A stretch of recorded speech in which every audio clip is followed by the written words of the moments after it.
الرحمن الرحیم السلام علیکم۔ دو طرح کے لوگ ہیں، ایک طرف جو ہے وہ لائن جو ہے وہ کامیاب لوگوں کی بنا لیں، فہرست بنا لیں، اور دوسری سائڈ پہ جو ہے وہ ایک لسٹ جو ہے وہ ہم ناکام لوگوں کی بنا لیں کہ جو اپنی زندگی کے وہ جس بھی شعبے میں کام کر رہے ہیں وہ ناکام ہیں، اور اس سائڈ والے جو ہیں رائٹ سائڈ جو ہے وہ جس بھی شعبے میں ہیں وہ کامیاب ہیں۔ اب وجوہات اگر ہم ڈھونڈنے بیٹھیں تو ایک سب سے جو ہے وہ بنیادی جو وجہ ہے، اب دیکھیں نا کہ ٹائم جو ہے وہ سب کے پاس ایک جیسا ہے، وقت 24 گھنٹے ہیں، میرے پاس بھی 24 گھنٹے ہیں، آپ لوگوں کے پاس بھی، پوری دنیا میں جتنے لوگ جو ہیں وہ جا چکے ہیں، جو ہیں جنہوں نے آنا ہے، سب کے پاس یہ 24 گھنٹے ہی تو ہیں۔ اب جو کامیاب لوگ ہیں وہ زیادہ سے زیادہ میکسیمم ٹائم جو ہے وہ اپنے مشن میں، وہ اپنے مقصد میں، وہ اپنے کام میں لگاتے ہیں تو وہ کامیاب ہیں، اور ایسے وہ تمام لوگ جو اپنا ٹائم جو ہے وہ فضول میں گھنٹوں کے گھنٹے، دنوں کے دن، ہفتوں کے ہفتے، پھر مہینے، سال وہ ویسٹ کرتے چلے جاتے ہیں، تو وہ جو ہیں وہ ناکام انسان ہیں۔ آج کا کام جو ہے وہ کل پہ چھوڑ دینا، اور پھر جناب جو ہے وہ آگے، پھر اور آگے، پھر جی دیکھیں پلان بناتے ہیں، کرتے ہیں، کچھ جو ہے وہ ذرا موسم بہتر ہو لے۔ موسم کا سب سے بڑا جو بہانہ عام طور پہ جو بچوں میں، وہ جو اسٹوڈنٹس میں ہم دیکھتے ہیں کہ جی موسم ہی اچھا نہیں ہے۔ اب دیکھیں پاکستان کی اگر ہم بات کر لیں، پوری دنیا کی بلکہ اگر ہم بات کر لیں، اب دیکھیں یورپ جو ہے وہاں پر کبھی گرمی اتنی شدید نہیں آئی جتنی اس وقت جو ہے وہ شدید ترین گرمی کی وہ لپیٹ میں ہے۔ یہ اللہ تعالیٰ کا جو ہے وہ ایک نظم و ضبط ہے، یہ کائنات کا جو نظام جو ہے وہ اس میں یہ موسم جو ہے یہ کبھی وہ شدید ہوتا ہے۔ پاکستان کی بات کر لیں، اس وقت جو ہے وہ شدید ترین جو ہے وہ گرمی ہے۔ ابھی پھر آگے اگر بات کر لیں نومبر دسمبر میں جا کے پھر وہ فوگ، دھندیں شروع ہو جائیں گی، اس میں جو ہے وہ ٹریول کرنا جو ہے وہ مشکل ہو جائے گا، ناممکن ہو جائے گا۔ تو یہ تو چلتا رہتا ہے۔ بچوں میں عام طور پہ جو میں نے دیکھا ہے کہ نوجوانوں میں، اسٹوڈنٹس میں، جو میچور جو اسٹوڈنٹس ہیں، یونیورسٹی لیول کے جو بچے ہیں، میں ان کی یہ بات کر رہا ہوں کہ ان کے پاس جو ہے وہ ٹائم ٹیبل ہی نہیں ہے۔ اب اگر جو ٹیچرز حضرات جو ہیں وہ میری اس بات کے ساتھ ایگری کریں گے کہ بچے کو ڈے 1 سے ہی ٹائم ٹیبل کا ہونا اس کی زندگی میں، یعنی کہ اس کی ڈائری پہ اگر ٹائم ٹیبل نہیں ہے، اگر اس کو ٹیچر جو ہیں وہ اس کے ٹائم مینجمنٹ اس کو نہیں سکھا رہے، اس کے گھر میں جو ہے وہ اس کو گھر والے، اس کے جو پیرنٹس ہیں وہ اس کو ٹائم کو یوٹیلائز کرنا نہیں سکھا رہے، تو وہ زندگی میں جو ہے وہ کبھی جو ہے وہ آگے وہ کیسے بڑھے گا۔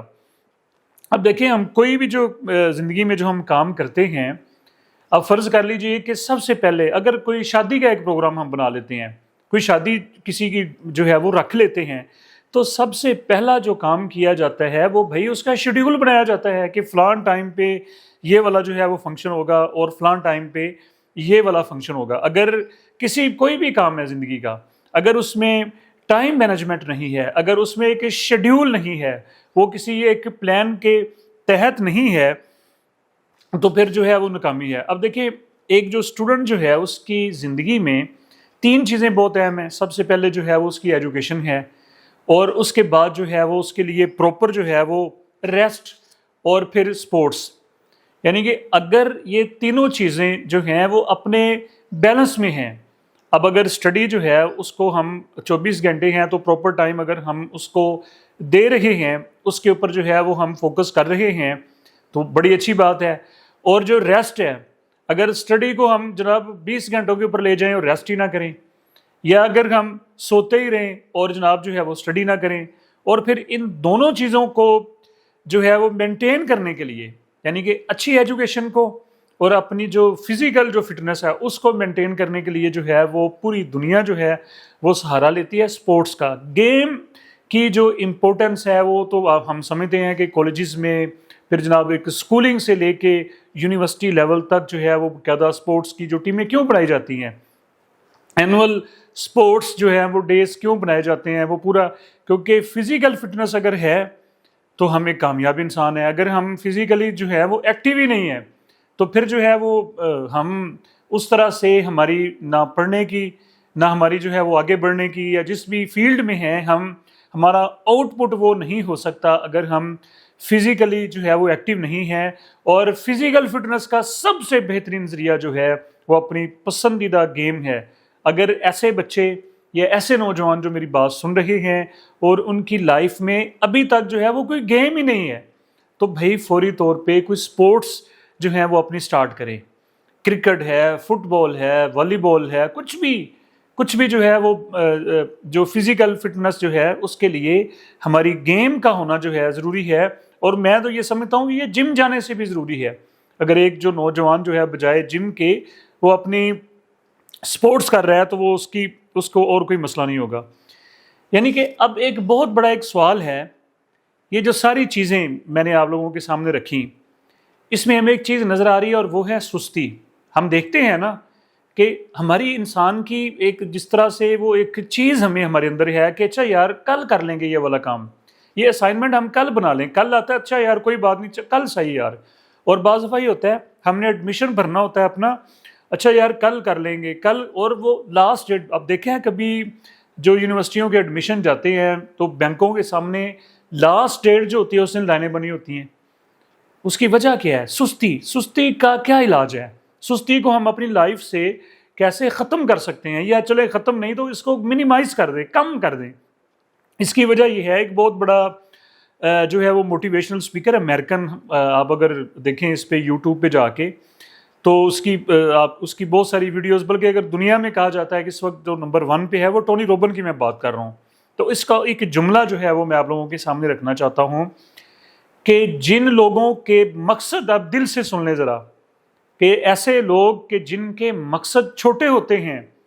ان کی لائف میں سستی ہوتی ہے. اب ہم دیکھ لیں ہم نے اپنے لیے کیا سوچا ہوا ہے، ہمارا خواب کیا ہے. اگر ہمارا کوئی خواب ہی نہیں ہے، اگر ہمارا جو ہے وہ کوئی مقصد ہی نہیں ہے کہ ہم نے کیا کرنا ہے، ہم بس اپنے وہ ایک جس کو عام طور پہ ایک نام دیا جاتا ہے نا کمفرٹ زون. کیا ہے کمفرٹ زون کا؟ یہی مقصد ہے نا کہ بس ہم بے فکرے ہو چکے ہیں، ہمیں آگے بڑھنے کی کوئی ضرورت نہیں ہے، ہماری کوئی جناب منزل نہیں ہے، کوئی ہم نے ترقی نہیں کرنی، کوئی ترقی کے متعلق جو ہے وہ ہم نے سوچنا نہیں، بس جس کو پنجابی چ کہتے بانس رانے دے کے سونا ہے. تو بھائی وہ سستی تو پھر آئے گی. سستی کو دور کرنے کا سب سے بڑا جو ٹونک ہے، سب سے بڑی اس کی جو میڈیسن ہے وہ ہے کہ اپنا آج سے ہی کوئی گول سیٹ کریں، اپنی منزل تلاش کریں. جب ہم اپنی منزل، آپ دیکھیں نا بہت سارے ایسے لوگ ہوتے ہیں کہ وہ سچی بات ہے کہ وہ ان کے پاس ہوتا وہی 60-70 سال ان کی عمر ہوتی ہے، لیکن اب یہ رائٹرز دیکھ لیں، قرآن پاک کی جو ہے وہ لوگ تفاسیر لکھ دیتے ہیں کہ ایک ہی جلدوں کے اوپر مشتمل کتابوں کے دفتر لکھ دیتے ہیں جن کو پڑھنا ہمارے جیسے جو ہے وہ عام لوگوں کے لیے، جیسے وہ پیچھے گیسوئے پورنم کی ہم نے بات کی کہ جس کے اندر جو ہے وہ ہزاروں اشعار کے اوپر مشتمل وہ پوری سیرت النبی ایک ڈاکٹر صاحب نے لکھ دی، ڈاکٹر یوسف شاہد صاحب نے. وہ ساتھ میں ڈینٹسٹ بھی ہیں، دانتوں کے ڈاکٹر بھی ہیں، اور ساتھ میں انہوں نے اپنے ٹائم کو مینج کیا. جو ٹائم لوگ ضائع کر دیتے ہیں، نیند کی نظر کر دیتے ہیں، اسی ٹائم کو مینج کیا اور انہوں نے اتنا بابرکت اور باسعادت جو ہے وہ کارنامہ سر انجام دے دیا کہ سیرت النبی صلی اللہ علیہ وسلم جو ہے وہ شعری انداز میں لکھ دی. ایسے ہم اپنی اسلامک ہسٹری کی جو ہے وہ بات کر لیں تو ہمارے سامنے اب دیکھیں سب سے بڑی ہمارے لیے جو ہے ایک مومن کے لیے جو ہے وہ رول ماڈل جو ہستی ہے وہ سرکار دو عالم صلی اللہ علیہ وآلہ وسلم کی ذات گرامی ہے. اور دنیا مانتی ہے کہ دنیا میں سب سے بہترین انداز میں جس شخصیت نے ٹائم کو مینج کیا ہے وہ جناب سرکار دو عالم صلی اللہ علیہ وسلم کی ذات ہے، وہ ہمارے نبی پاک صلی اللہ علیہ وسلم کی ہستی ہے. اب دیکھ، ایک طرف آپ کا جو سٹیٹس ہے، آپ کا جو عہدہ ہے، آپ خاتم النبیین ہیں، آپ کے بعد تو کوئی نبی نہیں ہے، آپ تو شافع روز محشر ہیں، آپ کی اشارے کے اوپر جو ہے وہ کروڑوں انسانوں نے جنت میں جانا ہے، یہ ٹائٹل ہیں آپ کے، یہ آپ کو عہدے اللہ تعالیٰ نے عطا کر دیے ہیں، یہ منصب آپ کو دیے جا چکے ہیں. تو پھر تو یہ تھا کہ آپ کی لائف میں جو ہے وہ سٹرگل نہ ہوتی، کوئی گول نہ ہوتا، آپ کی لائف جو ہے وہ بڑی جناب اس میں وہ سکوت کا شکار ہوتی. کیا ایسا ہوا؟ پڑھیں سیرت النبی صلی اللہ علیہ وسلم کو، ذرا دیکھیں کہ سب سے زیادہ جو ہے وہ سٹرگل، کوشش، بڑے بڑے مقصد، فتوحات، اسلام کو آگے سے آگے جو ہے وہ پیغام کو پہنچانا، وہ ہمارے نبی اکرم صلی اللہ علیہ وآلہ وسلم کی جو ہے وہ ہمیں لائف میں نظر آتا ہے۔ تو یہ کیا میسیج ہے ہمارے لیے؟ اب دیکھیں، ایک جو مسلمان جو ہے، ایک جو مومن جو ہے، اس کے جو وطن کا کانسیپٹ جو ہے وہ صرف کوئی جو ہے وہ ایک ملک نہیں ہے۔ اب جیسے ہم دیکھ لیں، فرض کر لیں جی کہ ہمارا جو گاؤں ہے یا جہاں پر ہم جو ہے وہ رہ رہے ہیں، کیا وہ جو ہے وہ ہمارے لیے وہ ہماری کائنات ہے؟ وہ ہماری اس کو ہم نے اپنی کل جو ہے وہ کائنات بنا لیا ہے؟ ایسا جو ہے وہ ہرگز نہیں ہے۔ بلکہ ایک جو مومن جو ہے، ایک مومن کی جو ایک جہان جو ہے، ایک مومن کا جہان جو ہے وہ پوری دنیا ہے۔ اگر ایک نوجوان، ایسا جو نوجوان ہے، وہ فرض کر لیں کہ ہم نے اپنے جس کو کہتے ہیں کہ ہم کوے کے مینڈک بنے ہوئے ہیں، ہم کوے کے مینڈک بنے ہوئے ہیں، مطلب یہ ہے کہ ہم دیکھیں اپنے گاؤں سے، اپنے شہر سے باہر نکلیں، اور جناب ہم جو ہیں وہ اگر اپنے کسی شہر میں ہمیں نوکری نہیں مل رہی، ہم کامیاب نہیں ہیں، تو ہم ہجرت کریں۔ یہ اللہ کے نبی صلی اللہ علیہ وسلم کی بہترین سنت ہے، ایک جگہ سے جو ہے وہ دوسری جگہ جانا اور اپنی صلاحیتوں کو منوانا۔ تو آخری ایک دو باتیں جو ہیں وہ میں آپ لوگوں کے سامنے رکھنا چاہتا ہوں کہ سب سے پہلے جو ہے وہ اپنے جو مقاصد ہیں ان کو ذرا دوبارہ سے دیکھیں، اپنی منزل کو دوبارہ سے دیکھیں۔ ہم کس سکوت کا شکار ہو چکے ہیں اور ہم کہاں پر جا رہے ہیں، اور ہماری تخلیق کا اللہ تعالیٰ نے مقصد کیا بنایا ہے؟ اللہ نے کیا ہمیں ایسے ہی بیکار، اتنا خوبصورت سسٹم انسان کا، جو میں انسانی سسٹم کی میں بات کر رہا ہوں، اتنا مہنگا سسٹم، ایک سسٹم اگر انسان کا خراب ہو جائے تو اس کا الٹرنیٹ پوری دنیا کی میڈیکل سائنس ابھی تک جو ہے اس کی ریپلیسمنٹ نہیں کر سکتی۔ تو کیا فضول میں یہ ساری چیزیں ہیں؟ ہرگز نہیں، بلکہ خود کو دوبارہ سے جو ہے وہ ایک دفعہ دیکھیں، اور سستی کا جو ہے وہ بہترین حل یہ ہے کہ اپنے مقصد پیدا کریں، اپنے سامنے کوئی مقصد، کوئی خواب دیکھیں، اس کے پیچھے بھاگیں، بھاگ دوڑ کریں، پھر نہ دن کا پتہ ہوگا نہ رات کا پتہ ہوگا، اور پھر منزل جو ہے وہ حاصل ہوگی۔ مجھے اپنی دعاؤں میں یاد رکھیں۔ بہت شکریہ۔